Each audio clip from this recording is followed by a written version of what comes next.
Nagpapatuloy pa rin sina Aragon sa pag-track sa mga bakas na naiwan ni na Jericho sa paligid. Sa pamamagitan ng suloy sinuri ni Aragon ang mga yapak ng paa sa maputik na lupa. Medyo matigas na ang bakas kaya naisip ni Aragon na baka ilang oras na ang nakalipas matapos mamalagi sina Jericho sa lugar. Medyo napangiti pa rin si Aragon dahil naniniwala siyang hindi pa nakakalayo sina Jericho. Kung kaya sinundan nila ito hanggang makakita na naman sila ng ilang mga marka ng gulong ng bagon sa lupa. Sumenyas si Aragon sa kanyang mga tauhan at nagpatuloy sila sa paghahanap. Kinaumagahan, naglalakad si Jericho sa kampo habang tulog pa ang lahat. Lumapit siya kay Javier at binigyan niya ito ng ilang maliliit na sipa para magising ito. Naalimpungatan naman si Javier at nagtatakang tumingin kay Jericho. Bigyan mo ako ng magandang dahilan para rito, Javier. Kung ayaw mong sipain kita ng sipain dyan. Banta ni Jericho. Hindi sumagot si Javier at tila pinoproseso pa sa isipan ng lahat. Sige, ayaw mo magsalita. Sisipain na lang kita na sisipain. Pinagsisipaan ni Jericho si Javier. Kaya napatayo kaagad si Javier. Jericho? Tinignan mabuti ni Javier si Jericho. Sa wakas nakabalik ka na. Natutuwang wika ni Javier. Kumunot naman ang noo ni Jericho. Anong ibig mong sabihin na nakabalik na ako? Puro ka talaga kalokohan. Masungit na sabi ni Jericho. Napakamot tuloy ng ulo si Javier. Pakinggan mo muna ako pakiusap. Wala nang Teraveda. Nasugatan ka sa isang pag-atake at nahimatay ka. Kinailangan kitang ilayo doon. Natigilan si Jericho habang inaalala ang mga nangyari. Tumingin siya kay Javier. Nasaan nga pala tayo? Tanong ni Jericho. Patungo na tayo ngayon sa Hilaga, sa isang ligtas na kanlungan, sa Babylon. Sana'y makita pa natin ang mga kabalyero doon. Narinig ko kasing doon nagpunta sina Nicolas. Tugon ni Javier. Tumingin si Jericho sa paligid ng kampo. Sino ang mga taong to? Tanong uli ni Jericho. Sila kasi, sila yung mga taong nangangalakal ng iligal. Paliwanag ni Javier. Ano? Mga iligal na mangangalakal? Gulat ni Jericho pero tinakpan ni Javier ang bibig niya. Shhh! Huwag kang maingay. Saad ni Javier. Sige, ipagpalagay natin na alam mo na ang iyong ginagawa. Pero hindi nito may paliwanag kung bakit para akong tulala at hindi mapakali sa isang bagay. Nagmumukha akong timang sa suot kong to. Gigil na gigil si Jericho habang tinitignan niya ang sarili niyang kasuotan. Ito ang perpektong pagbabalat kayo. Walang sino man ang maghihinala na ikaw ang, alam mo na kung sino ka. Katuwiran ni Javier. Pasensya na Javier, pero hindi ako sanay ng ganito. Kung sa'yo ko kaya ipasuot ito. Ano, gusto mo ba? Pagbabanta pa ni Jericho. Kailangan mong gawin to. Kailangan mong mapanatili ang iyong lihim na pagkatao. Hindi dapat nila malaman na ikaw si Jericho. Bulong naman ni Javier kay Jericho. Pagbabalat kayo? Anong pagbabalat kayong sinasabi mo? Galit na tanong ni Haring Jericho. Hoy, kayo! Napalingon sa likuran si Javier. Alis na tayo kaagad pagkainom ng mga kabayo. Ipaliwanag mo ito kay Kulugo para maintindihan niya. Wika ni Dario at umalis na. Nanlilisik na tumingin si Jericho kay Javier na nakangiti lang ng pilit. Kinuha nito ang espada ni Jericho na nakasandal sa isang puno. Binitbit ni Javier ang espada ni Jericho habang naglalakad sila patungo sa bagon. Naiirit ang binawi ni Jericho ang espada niya kay Javier. Tumingin sa kanya bigla sina Dario at Katrina. Kulugo! Tawag ni Dario kay Jericho. Sinipat sandali ni Jericho si Javier dahil nalilito siya. Ikaw ang kausap niya. Bulong ni Javier. Hindi ako sumasagot sa pangalan na yan. Lagot ka talaga sa akin mamaya. Mahinang bulong ni Haring Jericho kay Javier. Hindi ba napag-usapan na natin to kanina? Kailangan mo magbalat kayo, wika ni Javier. Napatingin si Dario sa espada ni Jericho. Kahangahangang espada, saad ni Dario. Salamat, maikling sagot ni Jericho. Pwede ba? Hinayaan ni Jericho si Dario na kunin ang espada. Pinagmasdan nitong mabuti ang talim at napaisip ito saglit ng malalim. Ang tanging lugar na makikita mo sa paggawa ng ganitong kalidad na espada ay ang kaharian ng Terraveda. Nagulat si Javier nang biglang itinutok ni Dario ang maharlikang espada sa lalamunan ni Haring Jericho. Sabihin mo sa akin, paano ito nakarating dito? Seryosong tanong ni Dario kay Javier. Kasi nanalo ko sa larong baraha. Ibinigay ko to sa kanya bilang regalo. Paborito niya kasing laruan ng espada eh. Gumagaan ang kalooban niya dahil pakiramdam niya ligtas siya. Paliwanag ni Javier. Napapikit si Dario ng mga mata nang may kasamang pagdududa. Tumango naman si Haring Jericho at ibinalik ni Dario ang espada sa kanya. Sana lang, totoo yan.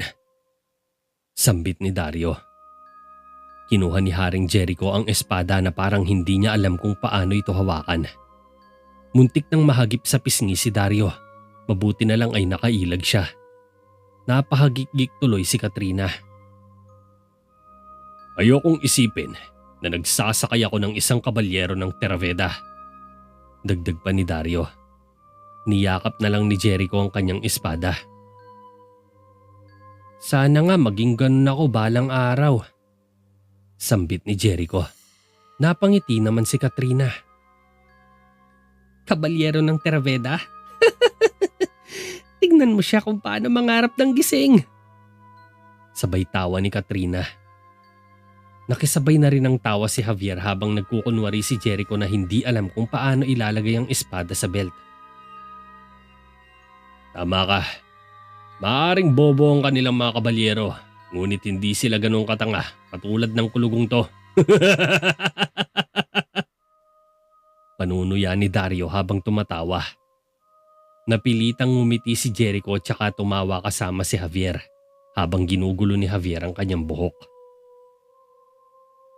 Ayusin mo na mga gamit mo, kulugo. Alis na raw tayo. Masayang utos ni Javier. Ngunit tinawakan ni Jericho ang braso ni Javier at namuwersang babaliin ito.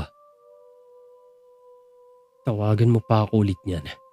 Babaliin ko na talaga ang buto mo. Banta ni Jericho nang nakangiti. Huwag ka mag-alala. Sigurado kong hindi mo na rin ito may pagpapatuloy ng matagal. Kaya magtiis ka na lang muna. Sagot ni Javier. Gaano ba ako katagal na magpapauto ng ganito? Wika ni Jericho. Nagulat sila nang mabaril ng palaso ang isang lalaking dumaan sa kanila. Bumagsak itong nangingisay sa lupa at namatay. Lumingon sina Jericho at Javier sa likuran at nakita ang iilang mga barbaro na sumasalakay sa kampo. Sa sobrang dami nila ay naalarma ang mga tauhan ni Dario kaya nagsikalat sila sa paligid para sagupain ang mga kalaban. Hinawakan ni Jericho si Javier para itulak palayo. Isang palaso ang dumapo sa puno sa tabi ng ulo ni Jericho kaya tumakbo sila para magtago sa likod ng bagon kasama sina Dario at Katrina. Nag-isip sandali si Jericho pagkatapos ay siniyasat ang buong paligid. Pumunta kayo sa mga batong yon. Tatakpan namin kayo. Utos ni Jericho. Nagkapalitan ng nakalilitong tingin si Dario at Katrina. Mukhang nahihiwagaan pa sila sa sinasabi ni Jericho. Gusto niyo bang mabuhay o hindi? Umusad si Dario upang tanungin si Jericho, ngunit hinila ni Katrina ang kanyang braso at tumakbo sila papunta sa sinasabi ni Jericho. Nagsidampot agad ng mga crossbow sina Javier at Jericho sa loob ng bagon at nagpaputok ng mga palaso sa kalaban habang nakatago sa likod ng bagon. 2 barbaro kaagad ang napatumba ni na Jericho na pare-parehong tinamaan ng mga palaso sa dibdib at tiyan. Nagawa nilang i-cover sina Dario at Katrina na nakapagtago na rin sa mga bato malapit sa mga puno. Hinagisa ni Javier si Jericho ng isa pang palaso at nireload ang sarili niyang crossbow. Anong gagawin natin ngayon, Jericho? Napakadami nila. Tanong pa ni Javier. Kung ganun, ngayon na natin sila ubusin. Maganda ka. Sabay kinasa ang crossbow. Nahihibang ka na ba? Paano naman natin sila mauubos halos isang batalyon sila? Ako na magtatakip sa'yo. Matapang na wika ni Javier. Huwag kang ang duwag, Javier. Hindi ganyan ang ibig kong sabihin. Saad ni Jericho. Tumutok sila sa mga kalaban at pinisil ng sabay ang mga gatilyo. Tinamaan ng dalawa pang barbaro na parehong humandusi sa lupa at namatay. Subalit patuloy na nadaragdagan ang pagdating ng mga kalaban. Patuloy sila sa pag-arangkada sa kampo at halos hindi maubos-ubos. Ilan na rin sa mga tauhan ni Dario ang napapatay nila mula sa sorpresang pagsalakay. Sinabit ni Jericho ang crossbow sa likod niya tsaka kinuha ang espada niya mula sa loob ng bagon at tumakbo sila ni Javier. Nagtago sila sa likod ng natumbang puno at bato kasama si Dario at Katrina. Nakarating naman si Aragon sa bagon kasama ang mga barbaro. Hinalughog nilang mabuti ang loob ng bagon pero wala sina Jericho. Sumilakbo ang galit ni Jericho nang makita ang pagmumukha ng taksil na tiyuhin. Hindi pa siya nakakaganti sa ginawa nitong pagkakanulo sa kanya kaya ito na ang pagkakataon niyang magbigay ng parusa. Tumayo ito para harapin si Aragon pero hinila ni Javier ang braso niya. Nahihibang ka na ba? Mauhuli ka nila kapag nagpadalos-dalos ka. Mahinang sabi ni Javier. Natigilan si Jericho at medyo napaisip. Bakit hindi pa nila kinukuha ang kargamento natin? Wika ni Katrina sa pagkakalang sila ang target ng mga kalaban at pinuntirya ang mga dala nilang iligal na mga kalakal. Nakapagtataka nga.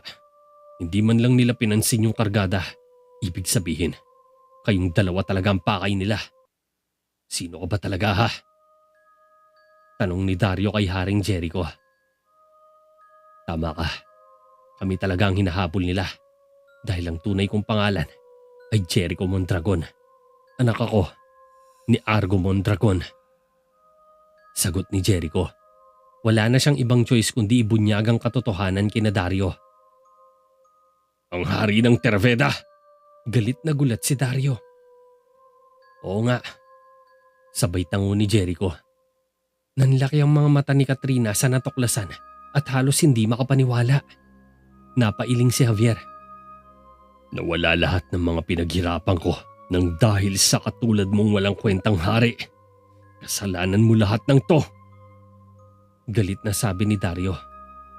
Wala ring kwenta dahil lahat yun ay nanggaling naman sa iligal. Sumbat naman ni Jericho.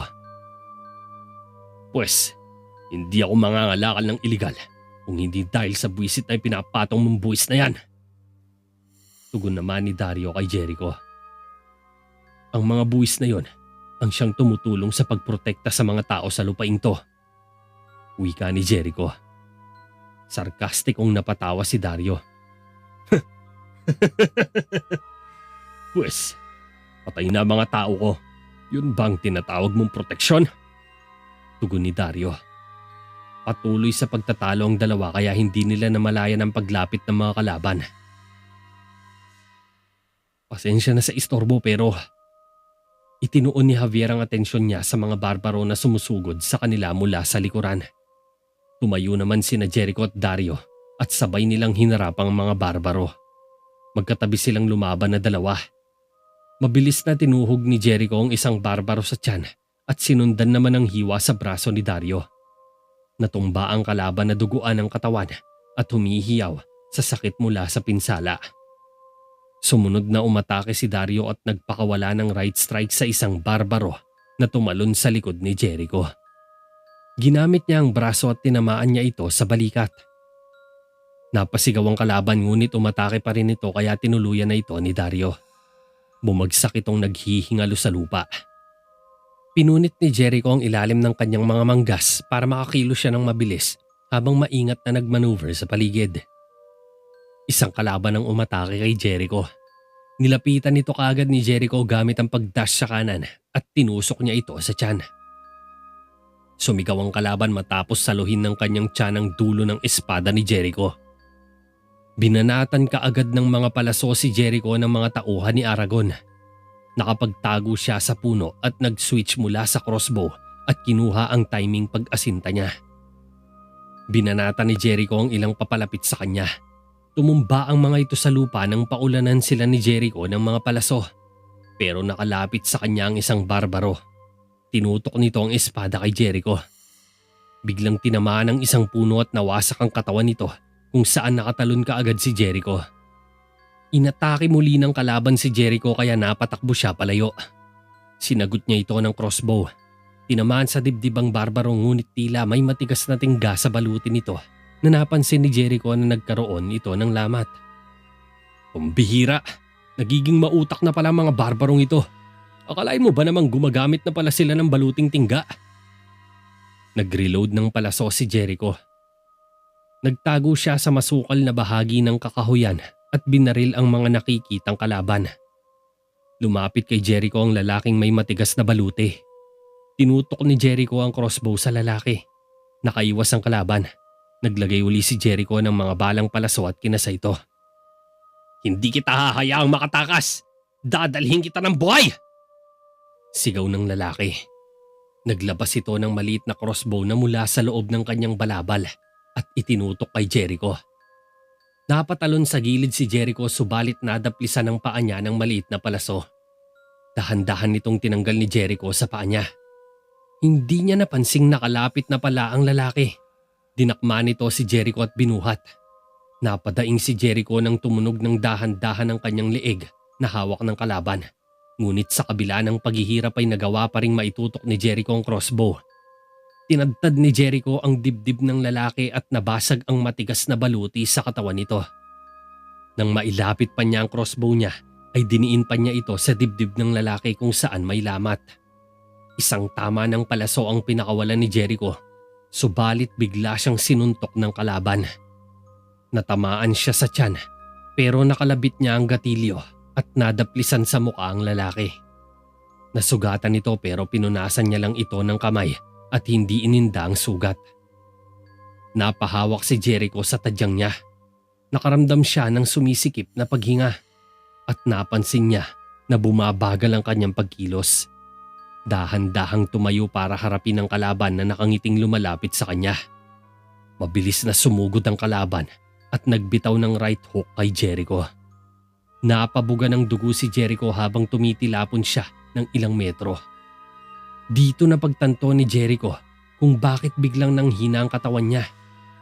Gumagamit ng tinggang kamao ang kalaban at suot-suot niya ito sa kaliwang kamay.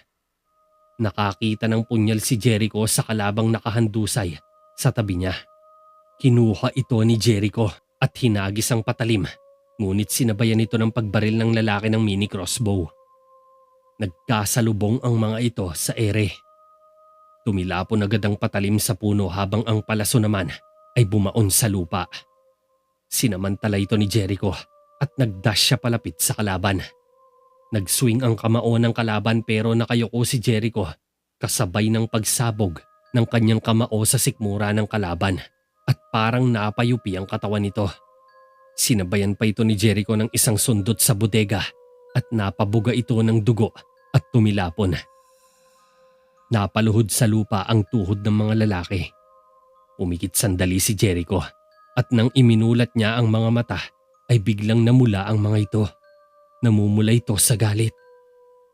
Sinugod ni Jericho ang kalaban ng nakakagimbal na bilis. Bumangon kaagad ang lalaki at sinalubong siya ng sunod-sunod na atake pero naiwasan ito ni Jericho at nakalapit kaagad.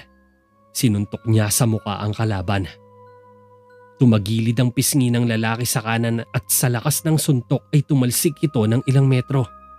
Hindi kinayang salagin ng lalaki ang malahalimaw na kamao ni Jericho mula sa malapitang impact ng suntok. Subalit nagulat si Jericho nang makarecover muli ito sa lakas ng atake niya.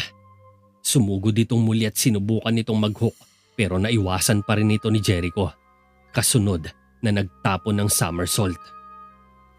Halos lumuwa ang mga mata ng lalaki nang kainin nito ng buo ang kamao ni Jericho. Sa pangalawang pagkakataon ay muling tumilapon ang katawan ng lalaki sa tindi ng natamong suntok.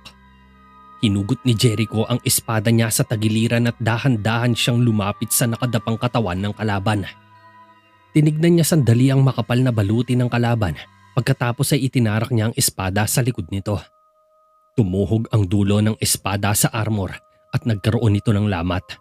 Tinuloy ni Jericho ang pagdiin sa espada at dumiretso ang espada patungo sa tiyan. Napaalumpihit ng sigawang lalaki bago ito malagutan ng hininga. Unti-unting dumaloy ang pulang likido pababa sa kanyang katawan. Naisip ni Jericho na kung pupuwersahin niyang makipagsuntukan sa lalaki ay hinding-hindi siya mananalo. Kaya habang maaga pa lang ay tinapos na niya ang buhay nito.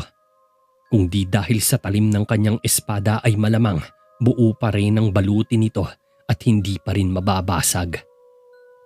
Napansin ni Jericho na mukhang ito ang kanang kamay ng pinuno ng mga barbaro na si Gamael dahil sa mga markang nasa balikat nito at katawan na siyang sumisimbolo sa ranggo at antas ng tao. Magkakasunod na mga palaso ang umulan sa paanan ni Jericho. Napalingon siya sa likuran at nakitang mga kalaban na nagre-reload ulit ng bala. Mabilis at maingat itong iniwasan ni Jericho. Ilang beses siyang nagdash at maneuver sa kaliwat kanan upang makaiwas sa panganib na mga atake ng mga kalaban.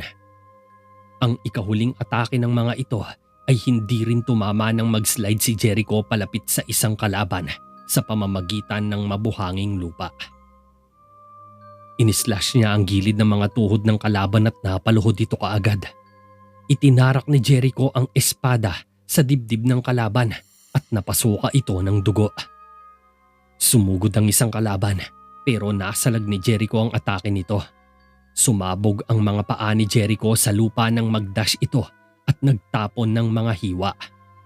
Nagkawatak-watak ang piraso ng katawan ng lalaki sa tindi ng atake. Nagkalat ang mga laman nito sa paligid kasabay ng pagdanak ng dugo sa lupa. Walang sinayang na oras si Jericho at nagmadali siyang lumapit kay Dario na kasalukuyan pa ring nakikipaglaban sa mga barbaro. Ilan na ring kalaban ang napatumba niya at naliligo na rin ito ng dugo mula sa mga kalabang pinaslang niya. Ilan pang kalaban ang sumugod sa kanila pero tinapos lang nila sa pamamagitan ng pinagsama nilang lakas at galing. Hindi man lang makaporma ang mga barbaro sa bagsik ni na Jericho at Dario. Lahat ay bumabagsak mula sa taga at hiwa ng kanilang mga espada. Bawat hampas ay nagdudulot ng malabagyong tirada. Tila sumasagitsit sa hangin ang bawat wasiwas ng kanilang atake. Halos hindi na nga makalapit ang mga ito sa dalawa na parehong sumasabay sa kanilang pag-atake. Hindi na malaya ni na Jericho at Dario na mas maraming barbaro ang kinakalaban ni Katrina. 3 na sa mga ito ang napatumba niya gamit ang kanyang katana. Ngunit isang siko ang nakalusot sa kanyang ulo. Sabay nilaslas ang kanyang braso ng espada. Pagkatapos ay sinipa siya sa tiyan. Bumagsak si Katrina na hawak ang kanyang braso na sugatan. Nakahanda na ang barbaro para tapusin siya. Ngunit napaigik ito nang tumagos sa tiyan nito ang dulo ng espada ni Jericho. Tinuhog niya mula sa likod. Bumagsak ang kalaban. Hawak-hawak ang kanyang tiyan na dumudugo. Sinipa ito ni Jericho at nahugot ang espada sa katawan ng kalaban. Napatakbo naman si Dario palapit kay Katrina at kaagad hinawakan nito sa muka. Lumapit sina Javier at Jericho na nanlulumo sa sinapit ni Katrina. Katrina! May kasunduan tayo, di ba? Walang mangiiwan. Sabi mo, magkasosyo tayo habang buhay. Tanda mo ba? Nagsimulang tumulo ang luha ni Dario sa mga mata habang marahan niyang hinahaplos ang maamong muka ng dalaga. Kailan ko ba hindi tinupad ang aking mga pangako? Tsaka huwag ka magdrama dyan. Daplis lang naman ito.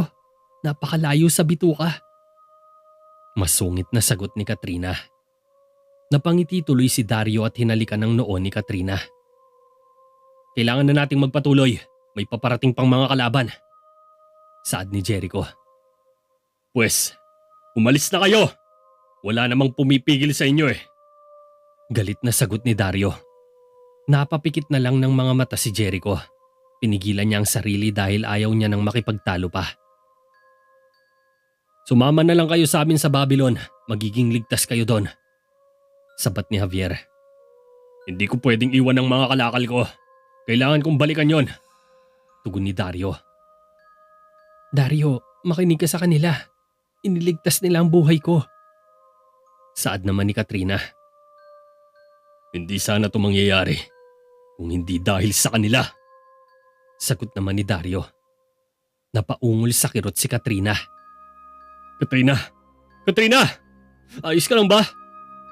Pag-aalala ni Dario. Tumango si Katrina ngunit napansin ni Dario na malalim ang sugat nito sa braso. Pinunit ni Dario ang seda sa ilalim ng manggas niya at inilapat sa sugat ni Katrina. Nasugatan siya. Kailangan niya ng masisilungan at pahinga. Sambit ni Jericho. Bumuntong hininga si Dario.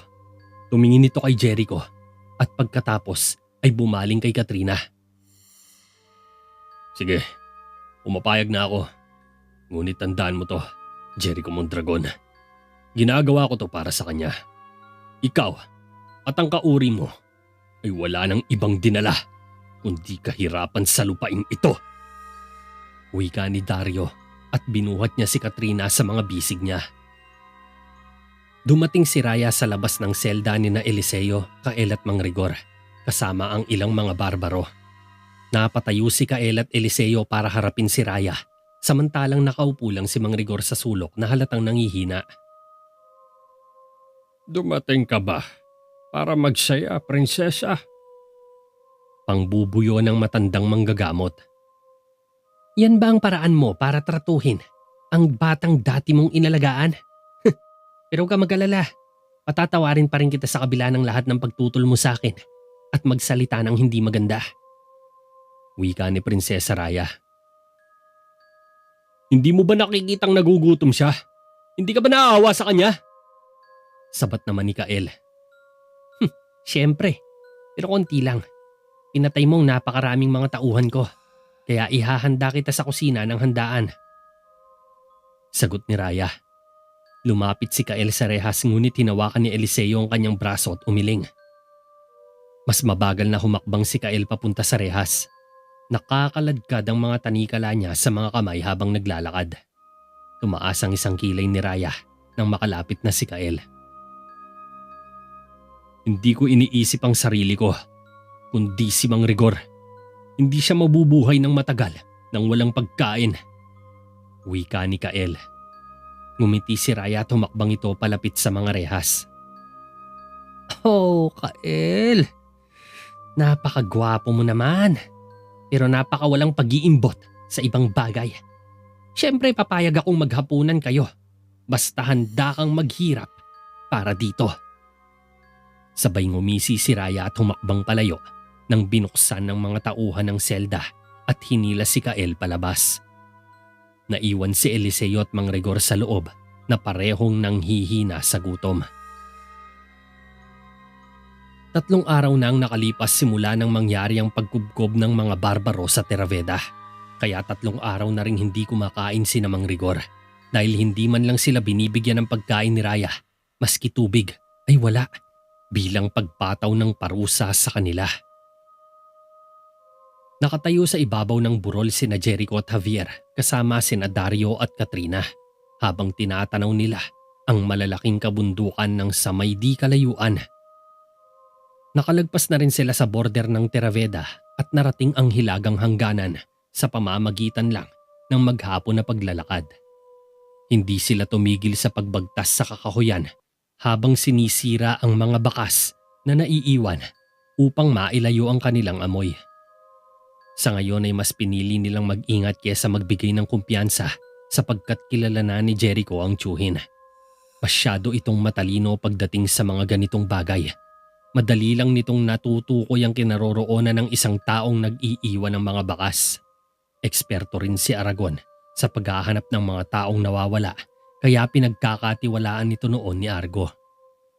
Ito'y nagmamarka ng hangganan sa pagitan ng Terraveda at Babylon. Wika ni Jericho. Nakahiga ang Babylon sa dulong bahagi ng lambak na yon.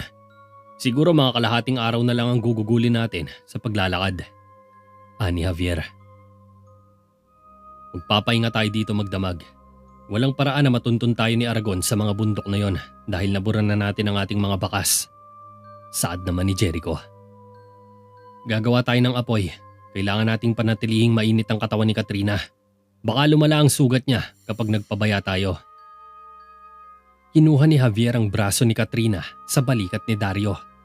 Pinabayaan ni Dario si Katrina na akayin ni Javier upang makapagpahinga ito sa gagawin nilang campsite. Iniabot naman ni Haring Jericho ang isang water flask kay Dario. Eto, uminom ka muna. Ngunit tinalikuran lang ni Dario ang tubig na inaalok ni Jericho. Kukuha ako ng sarili ko. Naglakad palayo si Dario at iniwan si Jericho na umiiling.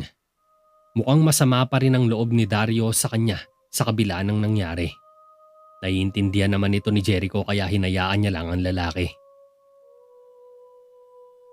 Samantala, itinulak ng mga barbaro si Kael sa gitna ng fight circle kung saan nakatayo sa may gilid si Raya. Napapangiti siya sa kabila ng kanilang nakakagulong kasiyahan. Mukhang nasasabik ang mga ito sa nalalapit na laban. Narito, isang kabalyero ng Terraveda na kilala sa isa sa pinakadakilang kabalyero ng 5 kaharian. Sinakal ni Raya ang leeg ni Kael. Makikita natin kung nararapat ba ang kasikatang yun sa'yo. Dagdag pa ni Raya. Ngumiti lang si Kael at pinandilatan niya ng mga mata si Raya habang naglalakad ito para maupo sa kanyang trono. Isang barbaro na may malaki ang katawan ang naglabas ng 2 armas at sumigaw ito sa gitna. Halatang gigil na gigil ang barbaro habang nakataas ang mga kamay nito sa ere. Palubog na ang araw sa kanluran nang matapos na ni Javier ang paggawa ng bonfire sa gitna ng campsite. Dahil naman sa pagod ay nagpa siya ng matulog sina Dario at Katrina. Magkatabi silang nakasandal sa isang malaking puno habang nakaupong magkayakap sa isa't isa. Nakaupo rin si Javier at Jericho sa tabi ng apoy. Alam mong matagal na akong pinagtataksilan ni Tio. Wika ni Jericho. Hindi ako sigurado sa ilang bagay. Ngunit nang magkaroon ako ng ilang hinala sa kanya, ay nag-alangan naman akong sabihin to sa'yo dahil alam kong sa kanya ka rin maniniwala. Sino ba naman ako para sa'yo, di ba? Sagot ni Javier. Para akong tanga. Naglagay ako ng ganong tiwala sa kanya. Sa lahat ng oras na nasa tabi ko siya, ay naging bulag ako sa pagtataksil niya, gaya ng ginawa ni Raya. Sambit ni Jericho. Hindi ganun yon, Jericho. Nalinlang ka lang niya sa pamamagitan ng kanyang mga salita. Maaaring mangyari din yun sa kahit sino. Siguro hindi mo lang napansin dahil magkadugo kayo. Pahayag ni Javier. Ngunit ito'y patuloy na nangyayari sa akin. Nagmalasakit ako sa mga taong ito. Hindi ko maintindihan anong maling nagawa ko sa kanila. Bakit nila ako kinasusuklaman? Naguguluhan si Haring Jericho. Hindi ka nila kinasusuklaman. Marahil hinahangad lang nila ang iyong kapangyarihan para sa kanilang pansariling kapakanan. Paliwanag ni Javier. Gusto pa ba nila ang kapangyarihang yun? Kung ako ang hari na karapat-dapat sa aking mga nasasakupan? Siguro nga tama si Dario. Natigilan kaagad si Haring Jericho. Galit sa iyo si Dario kasi tinignan ni Javier ang 2, mahimbing na natutulog sa puno. Nakakadismaya. Kailangan pa niyang sisihin ng ibang tao sa mga mali niyang paraan ng paghahanap buhay. Dapat pa nga, sarili niyang sisihin niya, hindi ikaw. Tumingin muli si Javier kay Dario at umiling. Mukhang sigurado ka sa lahat ng ito, Javier. Iba ka rin talaga mag-isip minsan. Napapailing din si Jericho.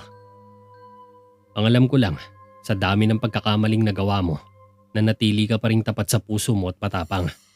Balang araw, ikaw ang magiging pinakadakilang hari na makikilala sa lupain to.